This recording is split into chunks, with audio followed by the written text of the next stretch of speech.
चुटिया पकड़ के लड़ रही थी। मेरी तबीयत तो भाई साहब इसी को देख के भड़क रही थी।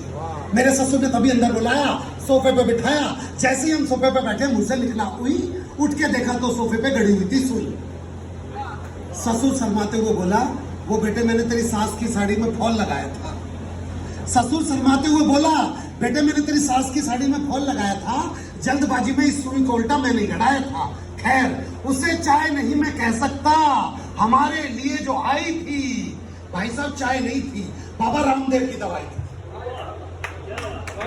और तालियां तो अगली पंक्ति पे चाहिए कि चाय के साथ जो बिस्कुट आए थे, शिव कुमार जी, कि चाय के साथ जो बिस्कुट आए थे, लगता गलती से पड़ोस दिए, कुत्तों के लिए मंगवाए थे। एक तरफ तो मेरा ससुर अपनी बकवास बातों से मेरा सिर धुन रहा था, बगल में खड़ा लड़की का जीजा स्वेटर बुन रहा था। ससुर ने तभी बेटी आ जाओ कहकर आवाज जो लगाई, 2.5 हाथ का घूंघट करके वो लड़की पिराई। मैं बोला जी मैं लड़की से अकेले में बात करना चाहता हूँ। मैं बोला जी मैं लड़की से अकेले में बात। अच्छा, लड़की के पिता का क्या काम होता है? ये मेरी दुकान है, ये मेरा मकान है, यहाँ से इतने पैसे आते हैं। पर मेरे ससुर ने बतला दिया कि शादी के बाद मेरी जगह कहाँ पे होनी थी। हो सकता है आप में से भी कुछ लोगों की जगह वही हो। मैंने बोला जी मैं लड़की से अकेले में बात करना चाहता हूँ। ससुर बोला मेरे पिताजी से, आइए समधी जी, मैं आपको अपनी रसोई दिखाता हूँ। उनके जाते मैंने लड़की से पूछा, हेलो क्या नाम है तुम्हारा? बोली जी घर का नाम तो लूसी है हमारा। मैं बोला जी आपको नहीं लगता कि आपका नाम जानवरों से मिलता जुलता है? बोली बेटा मेरा तो नाम है, तेरा तो हुलिया भी मिलता है। मैंने अपने आप को संभाला, अगला प्रश्न उसकी ओर डाला।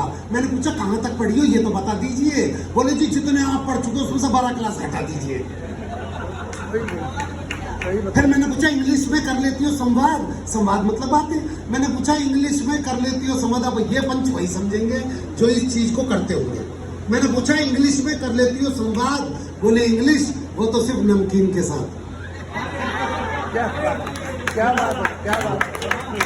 मैंने बोला इंग्लिश में कर लेती हो संवाद? बोले इंग्लिश वो तो सिर्फ नमकीन के साथ। फिर उसने पूछा आपको किस नाम से जानते हैं? मैंने बोला जी हमारे को तो विनोद पाल के नाम से पहचानते हैं। बोली बेटे जिस तरह से तू तुक से तुक मिला रहा है, मुझको तो डॉक्टर अवधेश का कोई रिश्तेदार नजर आ रहा है। मेरे हाँ कहने पे लगे, अच्छा सच सच बता रामवटी आश्रम में कभी कविता सुनाई है? अरे ये बता तेरी कविताओं से कितनी कमाई है? और अगली पंक्ति में आपको लगे कि कविता व्यवसाय बन चुकी है तो तालियां बजाइएगा साहब। मैंने उसने पूछा कि सच सच बता तेरी कविताओं से कितनी कमाई है? मैं बोला है पागल लड़की, क्या तेरी समझ में नहीं आता है? आजकल एक कवि का घर एक कविता नहीं एक चुटकुला चलाता है। फिर तो उसकी इच्छाओं की शुरू हुई बरसात और कुछ ही देर में पता चल गई हमको अपनी औकात भूली।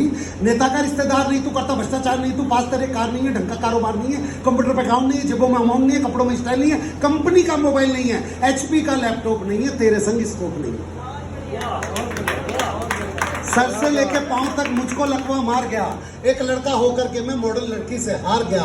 अब तो जिस भी मंच पर जाता हूँ बस यही 4 पंक्तियां गुनगुनाता हूँ कि जमीन पे रह के क्यों आसमान ढूंढते हो, पतझड़ में घर बसा के क्यों बागवान ढूंढते हो, और शादी ही समस्याओं की जड़ है कुंवारों, क्यों अपनी मौत का सामान ढूंढते हो, क्यों अपनी मौत का सामान ढूंढते हो। और जाने से पहले अपना एक काम बता देना चाहता हूँ।